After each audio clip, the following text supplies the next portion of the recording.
আমি শফিকুল আমার সুন্দরী বিবাহিতা খালাতো বোন ১ মাসের জন্য আমাদের বাড়িতে থাকতে এসেছিল। কারণ ওই সময় আমার আব্বা ও মা আমরা হজে যাওয়ার জন্য প্রস্তুতি নিচ্ছিল। তারপর আমার আব্বা মা যখন হজের জন্য বেরিয়ে পড়েছিল, তারপর সেদিন রাতে বাসায় আমি একাই ছিলাম। তারপর অর্ধেক রাতে মনে হলো কেউ যেন আমার পাশে শুয়ে আছে, আমাকে ছোঁয়ার চেষ্টা করছে। তারপর অনেক বেশি ঘাবড়ে গিয়ে চোখ খুলতেই দেখি আমার খালাতো বোন তো আমার চাদরের ভিতরে শুয়েছিল। আমাকে বলল, আমি খালাত ভাই আমার, তুই আমার কষ্ট জানিস না? জামাইবাবু আমায় তেমন একটা সময় দিতে পারে না। কি বলব, দুঃখের কথা, আমি অনেক কষ্টে আছি, তুই আজ আমার একটা কথা রাখবে ভাই। আমি তো খালাতো বোনের চেয়ে অনেক ছোট ছিলাম। আমি তার কথা বুঝতে পারছিলাম না। খালাতো বোন পাগলের মতো বলতে লাগল, ভাই আমি একটি বার তোমার সঙ্গে নিজের। এবং এই কথা বলে আমার খালাতো বোন যখন আমার সাথে এমন করল, আমি তখন চোখে ঝাপসা দেখতে শুরু করেছিলাম। আবার অনেক খুশি লাগছিল, কিন্তু আমি তখন বেহুশ হয়ে জ্ঞান হারিয়ে ফেললাম। যে কেউ আমার জায়গায় থাকলে জ্ঞান হারা হয়ে যেত। তার উপর আবার আমার খালাতো বোন, সে দেখতে অনেক সুন্দর ছিল। তারপর আমার যখন জ্ঞান ফিরে আসে, তখন আমিও সুযোগ পেয়ে আমার খালাতো বোনকে। আসলে আমার আব্বা মা যখন আমরা হজে যাওয়ার জন্য প্রস্তুতি নিচ্ছিল, ওই সময় আমি বাড়িতে একা থাকব, এটা ভেবে আমার ছোট খালার বোন ও জামাইবাবুকে আমাদের বাড়িতে ডেকেছিল এবং আমার খালা ও তাদের সঙ্গে এসেছিল। আসলে ওই সময় কিন্তু আমার জামাইবাবু বলেছিল আমার খালাতো বোন স্বপ্নাকে নাকি এখানকার সব থেকে বড় ডাক্তারের কাছে চিকিৎসা করানোর জন্য অ্যাপয়েন্টমেন্ট নিয়েছে।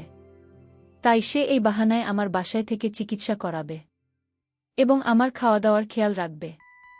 যেহেতু আমি বাবা মায়ের একমাত্র পুত্র সন্তান ছিলাম, আমার নিজের বোন বা দিদি থাকলে হয়তো আর কাউকে ডাকতে হতো না।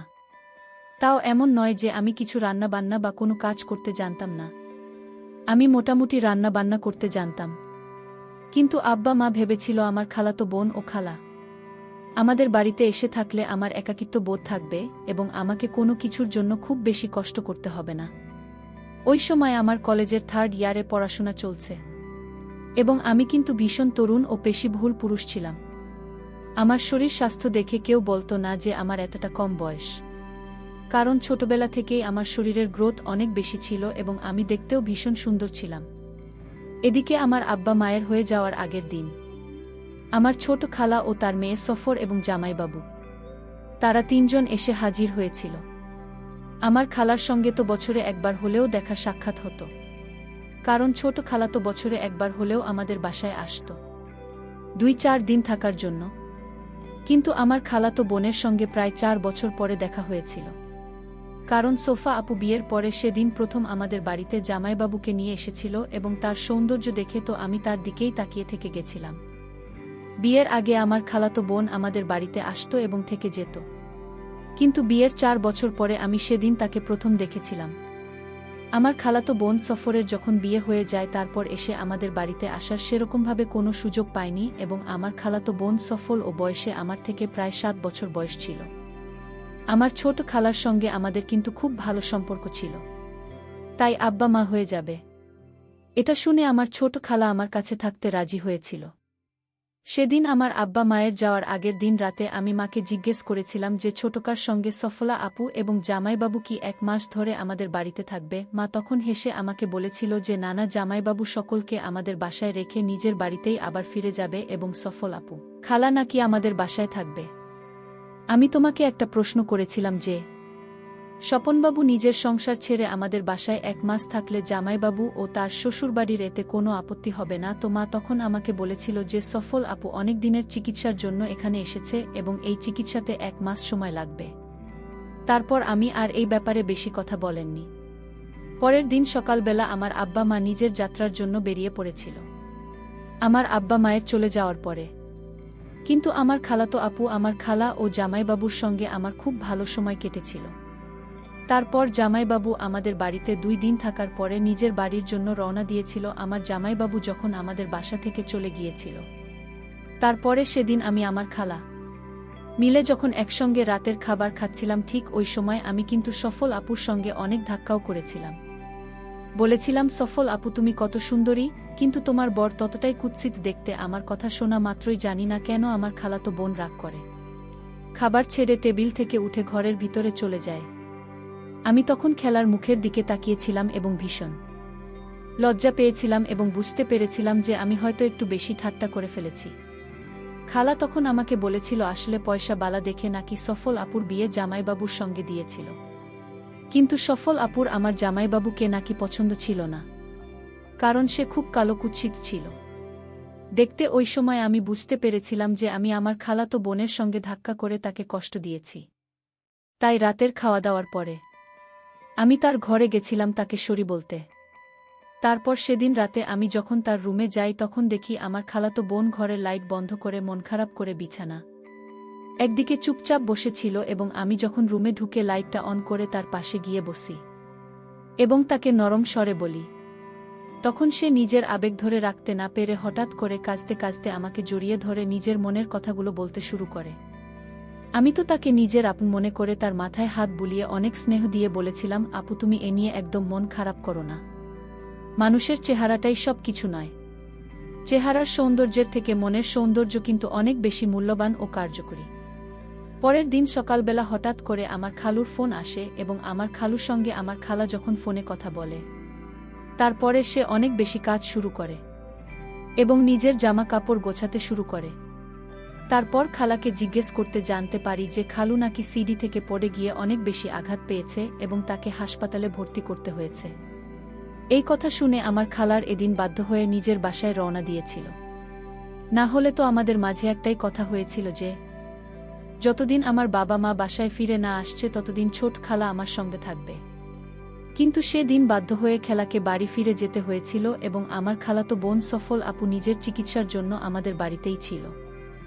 আমার খালার চলে যাওয়ার পরে আমি আমার খালাতো বোন আমাদের বাসায় একাই ছিলাম, এদিকে আমার আব্বা মায়ের সঙ্গে।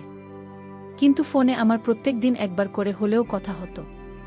কিন্তু যখন থেকে আমার খালা বাড়ি চলে গেছিল তারপর থেকে কিন্তু আমার আপুর হাবভাব একেবারে পাল্টে যায়।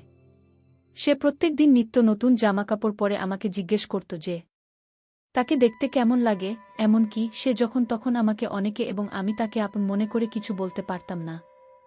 আমি যখন কলেজ থেকে বাড়ি ফিরে আসতাম তখন সে আমার পছন্দের খাবারগুলো তৈরি করে এবং আমাকে অনেক যত্ন সহকারে খেতে দিত। আমি কিন্তু তখনও তার মতিগতি বুঝতে পারিনি। তারপর সেদিন রাত্রিবেলা যখন অনেক বৃষ্টি হচ্ছিল ও বাজ পড়েছিল, ওই সময় আমি নিজের ঘরের লাইটটা বন্ধ করে বিছানায় শুয়ে কানে হেডফোন দিয়ে গান শুনছিলাম। কিছুক্ষণ পরে মনে হলো আমার কেউ যেন আমাকে কিছু করার চেষ্টা করছে।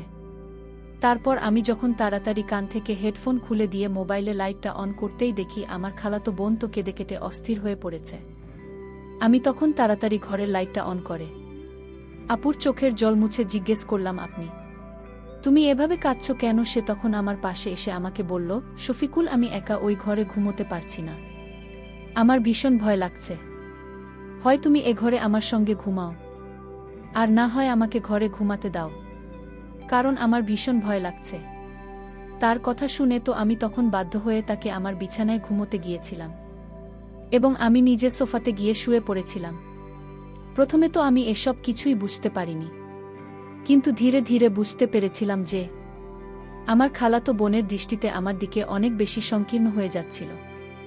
এদিকে সে তো দিন দিন আমার সঙ্গে এমন ব্যবহার করতে শুরু করেছিল যে মনে হচ্ছিল যেন আমি তার নতুন বল।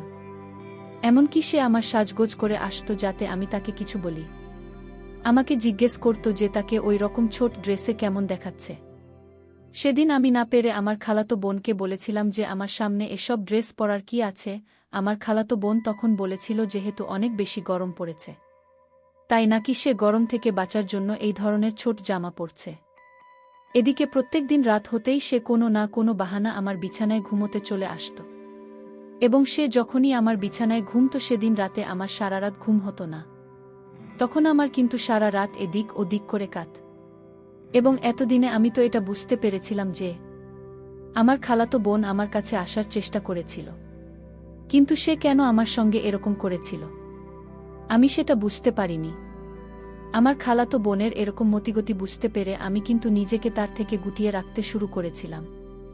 কিন্তু একটা জিনিস লক্ষ্য করেছিলাম, 7-8 দিন হয়ে যাওয়ার পরেও কিন্তু সে একদিনও চিকিৎসার জন্য ডাক্তারের কাছে যায়নি।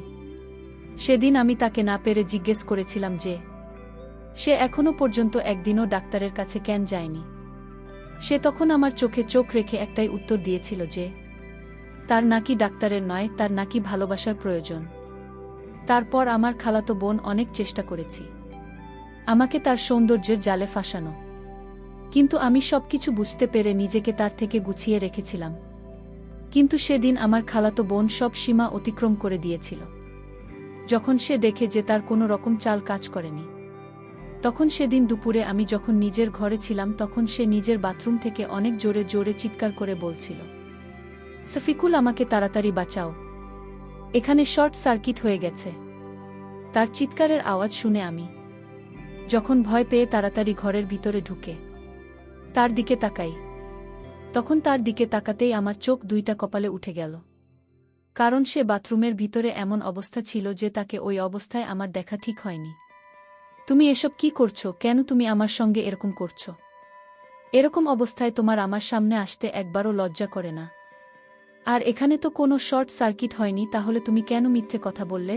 তার মানে তুমি এটাই চাইছিলে তো যাতে আমি তোমাকে এই অবস্থায় দেখি, এবং তুমি যেটা চাইছো তোমার মনোকামনা যাতে পূরণ করি। যখন থেকে খালা আমার বাড়ি থেকে গেছে, তারপর থেকে তুমি আমার সঙ্গে বাজে ব্যবহার শুরু করেছে। তুমি আমার থেকে কি চাইছে? তারপর আমার খালাতো বোন যে অবস্থায় ছিল সেই অবস্থাতে বলল, শুধু একবার তোমারে চাই, দয়া করে আমার পূরণ করো। আমি তখন আমার খালাতো বোনকে হুমকি দিয়ে বললাম, তুমি এখান থেকে চলে যাও, না হলে আমি কিন্তু এসব কথা আমার বাবা মাকে ফোন করে বলে দেব। আমি কিন্তু এতদিন চুপ করেছিলাম, তার মানে এই নয় যে আমি তোমার এই অসভ্যতা দেখে এখনো চুপচাপ থাকব।